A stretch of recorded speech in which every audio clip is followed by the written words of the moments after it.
যে ওলির কদম মুবারকে আসার পরে আমি আমার জীবনকে বদলে ফেলেছি। কন্যা সুবহানাল্লাহ। সুবহানাল্লাহ। শুধু তাই নয়, আল্লাহ পাক যে আমাদেরকে আসার মতো বসার মতো তৌফিক দিয়েছে, এজন্য আল্লাহ পাকের শুকরিয়া আদায় করি, বলি আলহামদুলিল্লাহ। আলহামদুলিল্লাহ। পাশাপাশি লক্ষ্য করি দুরূদ ও সালাম ওই নবীর উপরে যে নবী রাহমাতুল লিল আলামিন, আপনার আমার মায়ায় সৃষ্টি হওয়ার পর থেকে কাঁদতেছেন। যে নবী আপনার আমার মায়ায় আল্লাহ পাক যখন নূর দিয়া সৃষ্টি করে আমার নবীকে ময়ূরের স্রোতে রাখছেন, ওই সময় আমার নবী রাহমাতুল লিল আলামিন আপনার আমার মায়ায় কেঁদেছিলেন। আপনার আমার মায়ায় আল্লাহর নবী সাল্লাল্লাহু আলাইহি সাল্লাম দুনিয়ার জমিনে আসছে উম্মতি বলে কেঁদেছেন। কথা কোন ঠিক কিনা বেঠিক? আমার নবী রাহমাতুল লিল আলামিন দুনিয়ার জমিনে 63 বছর জিন্দেগি উম্মতের মায়ায় উম্মতের ব্যথায় ব্যথিত হয়ে আমার নবী কাঁদছে। শুধু তাই নয়, আমার নবী 27 বছর আল্লাহর সাথে দিদারে গেছেন, মেরাজে গেছেন, ওইখানে আপনার আমার মায়ায় কেঁদেছেন। কন্যা ঠিক কিনা বেঠিক? শুধু তাই নয়, রোজায় আতাহারে শুয়ে শুয়ে শুধু আপনার আমার মায়ায় আমার নবী রাহমাতুল লিল আলামিন কাঁদে। হাসরের মাঠেও আমার নবী আপনার আমার মায়ায় কাঁদবে। ফুলসিরাতের গেটে আপনার আমার মায়ায় কাঁদবে। মিজানের পাল্লায় আপনার আমার মায়ায় কাঁদবে।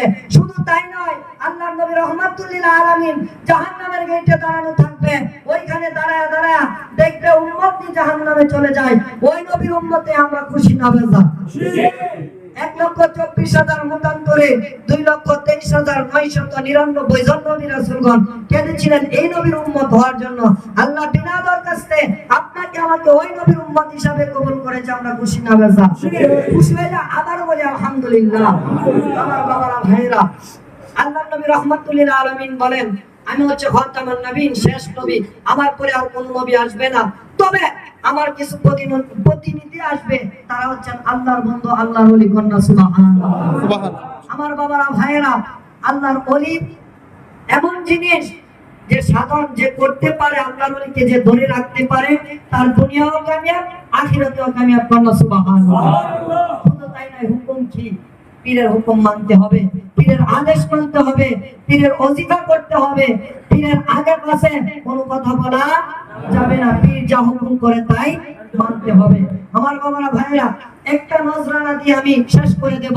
ওই এনায়েতপুর পাক দরবার শরীফের মধ্যে আমাদের হুজুর কিবলা এনায়েতপুরী রহমাতুল্লাহ আলাইহি উনি খাজা বাবাকে ডাক দিয়ে বলেন, হে খাজা, তুমি কিছু লোক সংখ্যা নিয়া ওই পুকুরটার মধ্যে নামো।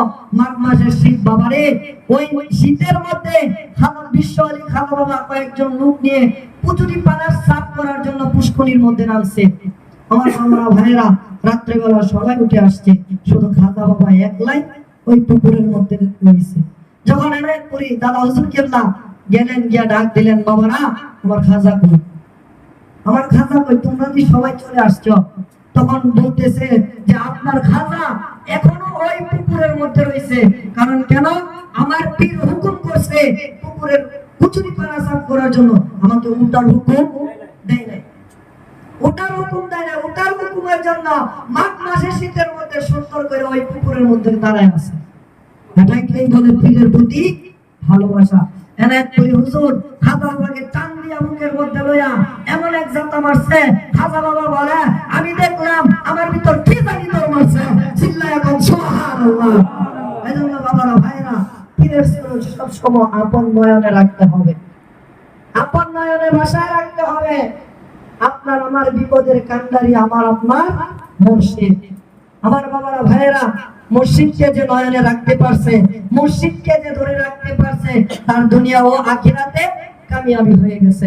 এজন্য বলতেছে, কি বলতেছে? শায়ের বলে গানের মধ্যে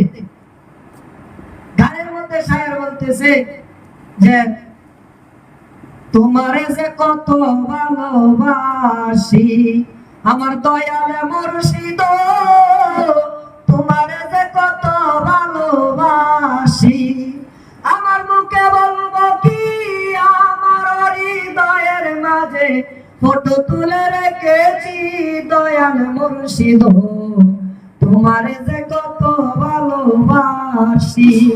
আরে লাইলি যেমন পাশে ভালো মজনুকে, তেমনি ভাবে বেশো ভালো দয়াল মুর্শিদ আমারে, আমার প্রাণের মুর্শিদ, তোমারে যে কত ভালোবাসি। দুধে যেমন চিনি মিশে লবণ মিশে পানিতে,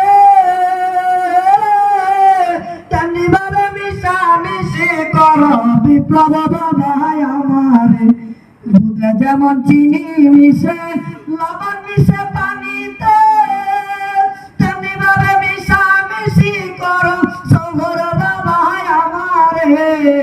আমার প্রাণের মুর্শিদ তোমারে যে কত ভালোবাসি, আমার মুখে বলবো কি আমার হৃদয়ের মাঝে ফটো তুলে রেখেছি। আই বান্না বলদের মতো গোড়ায় নাই আমারে, আরে দুটি নয়ন খুলে দাও না দেখতাম বাবা তোমারে। আই বান্না বলদের মতো গোড়ায় নাই আমারে, দুটি নয়ন খুলে দাও না দেখতাম জহর বাবা তোমারে।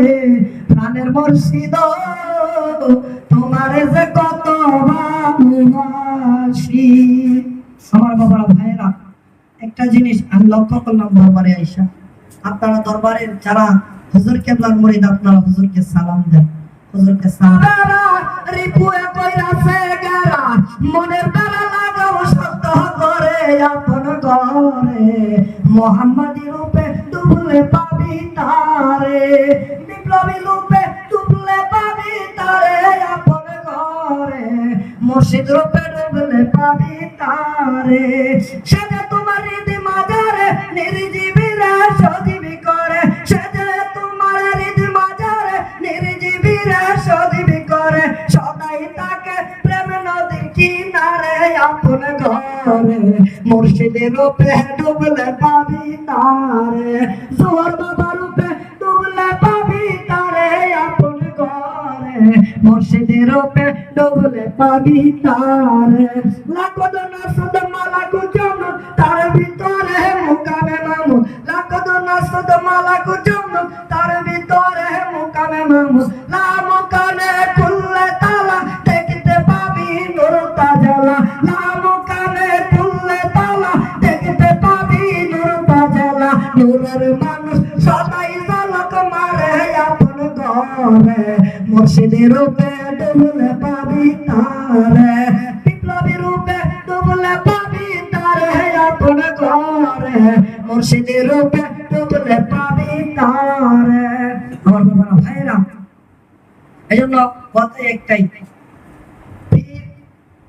ভক্তের জন্য কাবা, কাবাকে সামনে রেখে কাবাকে নয়নে রেখে আল্লাহর ইবাদত করলে ইবাদতে মজা পাবেন, আল্লাহকে ডাকলে আল্লাহকে পাবেন। কারণ আল্লাহর হাবিব রাহমাতুল লিল আলামিন বলেন, দুনিয়ার জমিনে যখন তুমি তোমার মুখ দেখবা তখন একটা আয়নার প্রয়োজন হয়, আর আল্লাহকে দেখার জন্য একটা আয়না প্রয়োজন, রাসূল দেখার জন্য একটা আয়না প্রয়োজন। ওই রাসূল দেখার আয়না হচ্ছে মুর্শিদ, আর আল্লাহ দেখার আয়না হচ্ছে আমার আপনার নবী কামলিওয়ালা দুকুলের সাথে রহমাতুল লিল আলামিন।